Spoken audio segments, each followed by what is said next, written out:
Dark themes have always been a common element of the Fire Emblem franchise, from bandits to evil wizards trying to take over the world, and the morally grey setting in between. Its stories and characters had always dealt with tough times, and it seemed the series itself had been dealt the same hand. With nearly 20 years of hard work, determination, and grit, everything that Intelligent Systems had done to save their precious Fire Emblem franchise were complete and utter failures. With the success of their Game Boy Advance titles and their move to a global front, it seemed that a return to consoles was in order, but this would prove to be a disastrous move for them as sales continued to decline and decline with these new releases, and this decline showed no signs of stopping. Even when they returned to the very origin of the series itself, interest had only increased ever so slightly, but not enough to compete with the bigwigs at Nintendo. There was only one course of action for Intelligent Systems overlords: to give them one final ultimatum. They must make one Fire Emblem title, one that would outsell and outdo their previous efforts. If they failed once again, the creators of this beloved franchise would be cut off from it once and for all.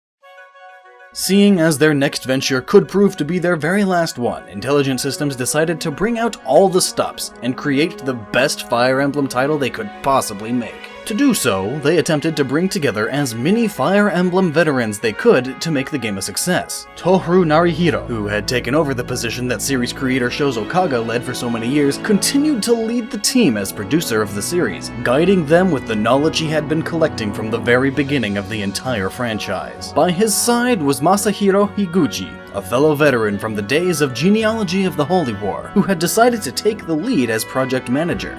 Kohei Maeda, a writer for the series since Binding Blade and director since New Mystery of the Emblem, and Hitoshi Yamagami, another franchise staple producer who had been with the series ever since Blazing Sword, the first Fire Emblem in the West. However, the creators of this new entry weren't just old-timers. Some new blood was injected into the series as well to update its look to a more modern sensibility. The creative duo to pull it off would be comprised of Toshiyuki Kasakihara as art director, charged with bringing the world and its many characteristics to life, along with Kozaki Yusuke, who had previously worked on the Fire Emblem trading card game as the character designer. Tasked with bringing nearly 60 characters to life with their own personalities and quirks, together all of these developers and the many people who worked under them were set to make the best Fire Emblem title possible, internally called Fire Emblem Finn, Children from the Brink.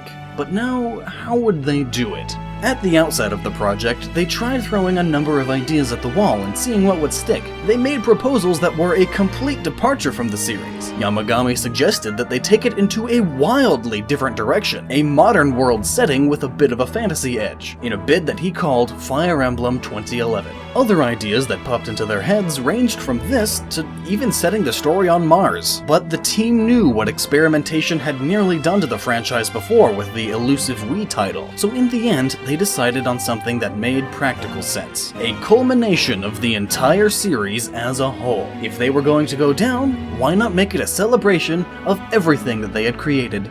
To do so, they would put in nearly all of the concepts and innovations from Fire Emblem's past. No idea was too big or difficult for them to implement, and even as the work began to pile up, everyone was still smiling and having fun. As this admiration grew for this entry in the hearts and minds of the creators, it too became a major theme along with the bonds that they shared. Various systems from the series past were put into play along with new ones that followed this philosophy. The support system that had played a part in the series ever since the Binding Blade was combined with the love system all the way back from Genealogy of the Holy War to make their own unique system that would also further along the story. Bonds as well become an important aspect of gameplay with the new duel system, otherwise known as the pair-up mechanic, which allowed two units to work in unison with each other. This caused many fears within the development team, wondering if they broke the gameplay flow, but after some time it was felt that the system encouraged multiple playstyles for different players. But both of these systems concerned the love and bonds that their characters, and in turn the players, would develop. So, to make them all the more relatable, voice acting made its return to the series. The developers thought it would make the characters easier to imagine, although it was thought that if they voiced their lines in full it might conflict with the pace of it all, so this time they went for rapid-fire lines that would evoke an atmosphere of sorts. Among other things that they sought to bring back was Casual Mode, a controversial mode from New Mystery of the Emblem which shuts off the franchise's staple,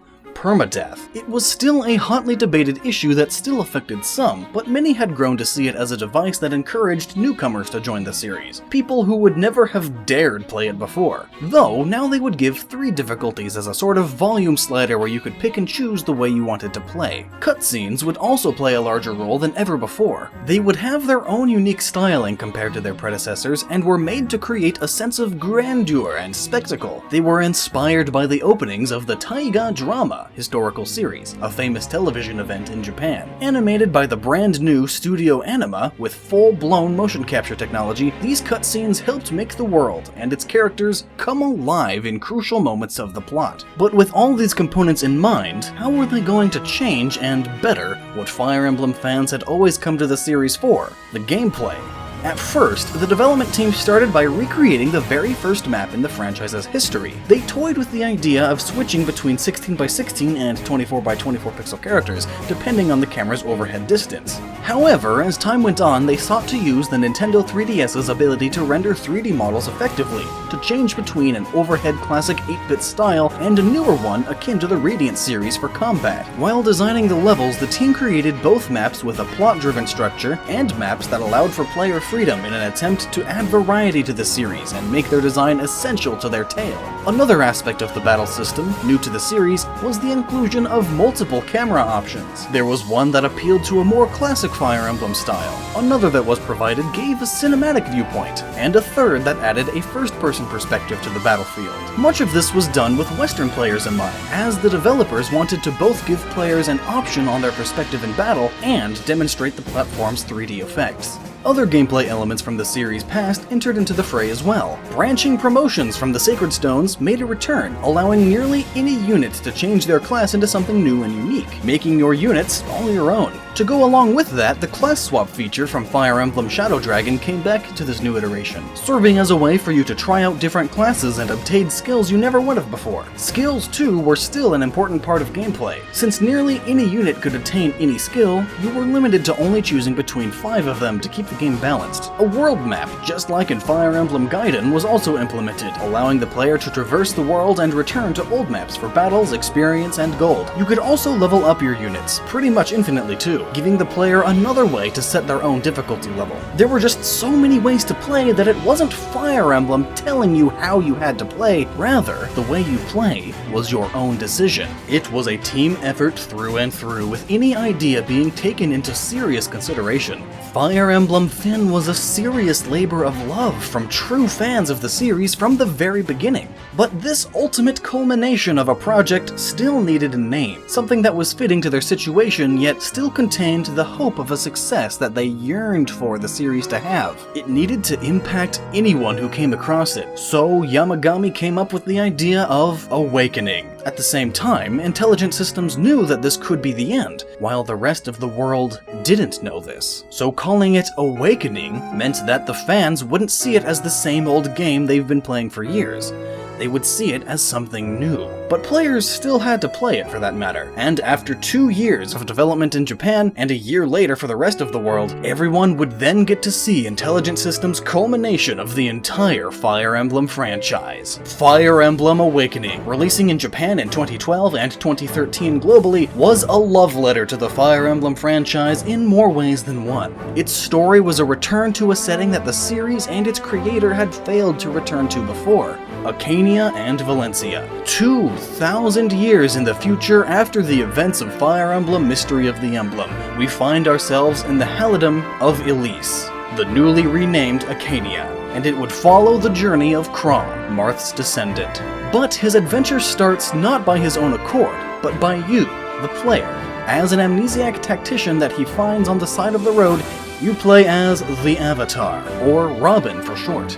Unlike previous attempts at making a customizable unit, this time the Avatar could be tailored to your own tastes, from male to female, to hair color, and even age and voice. There were plenty of possibilities for you to choose from to insert yourself into the Fire Emblem lore. But getting back on track, as you join Chrom's army and become his tactician, the group travels throughout Elise, attempting to thwart the advances of the Plagian army, find out the source of the monstrous Risen, confront the origin of your avatar, and save the world from destruction by yet another dark dragon, Grima. In many ways, Awakening was a return to the storytelling of the originals, with an evil wizard and dragon to fight against. But it was oh so much more than that. As a culmination of the series as a whole, other elements were mashed in, such as the series' trademark, morally gray storytelling, and less stereotypical character types that it has developed over time.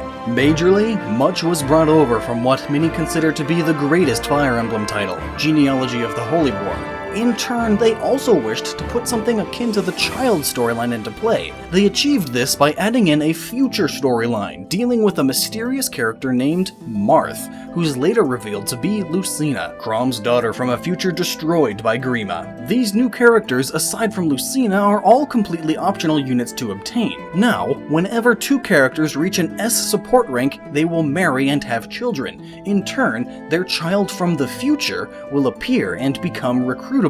Based on your various pairings, they also have the potential to look very different from another player's run-through of the game, as whatever child is born is dependent on the mother and their hair color the father, along with differing stats and skills from each. Interestingly enough, Fire Emblem Awakening was also Nintendo's first attempt at paid DLC. Since this could potentially be the last entry in the entire franchise, experimentation had always been a part of its production, and this was no exception. Even after their adventure was over, players could still play for hours on end, further extending Awakening's lifetime past many of its predecessors. There were many different types of maps created for this. Some were made for the purpose of giving players an easy source for experience and money, while others brought back characters from series past, such as Leaf and Alm, essentially beings that took the form of cards that allowed you to bring classic Fire Emblem characters onto the battlefield. Along with future downloadable adventures that expanded on the story, Fire Emblem Awakening was truly a celebration of all things Fire Emblem in more ways than one, and it seems that the whole world took note of this. To save the Fire Emblem franchise, Awakening had to sell at least 250,000 copies in Japan alone,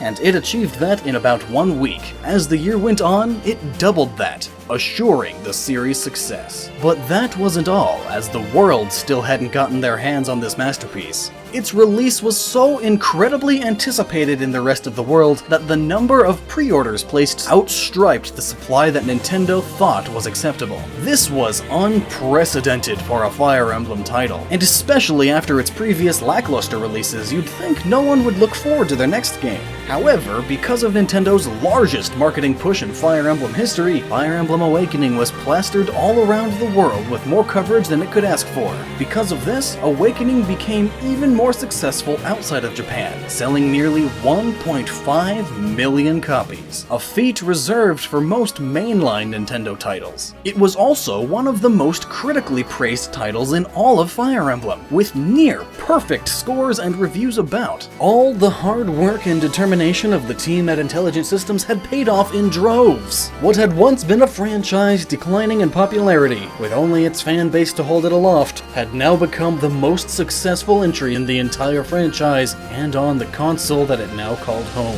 An amalgamation of everything they had made up until that point. From their complex yet easy to understand battle system, intriguing support conversations, and hardcore difficulties, Fire Emblem Awakening was a game for both the fans and newcomers alike. A demanding series that was near impossible for the majority of people to get into for a time, this brand new entry truly had global appeal. There was nothing stopping anyone from enjoying the franchise for what it is. A franchise filled with a rich assortment of characters, gripping narratives, and fascinating medieval worlds. But now, there was just one problem. The eyes of the world were now watching. Intelligent Systems' next effort had to be a knockout hit that rose above the lofty heights of Awakening once more. The pressure was on, and the true fate of the Fire Emblem series was about to come to light.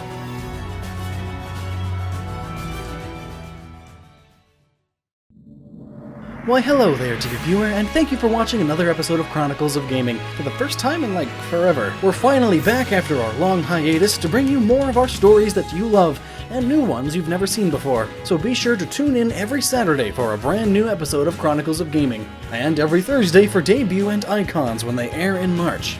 But who am I? Well, since you might have forgotten over these past few months, I'll let you know that I am Lockstin, the main voice of Chronicles of Gaming. If you would like to see some different content that doesn't really have much to do with video game history, then you should head over to my channel to find videos on theories and more opinionated ones alike. Chris and I even did a collaboration on a Fire Emblem video right here. It might be right up your alley. So how did you feel about Fire Emblem Awakening?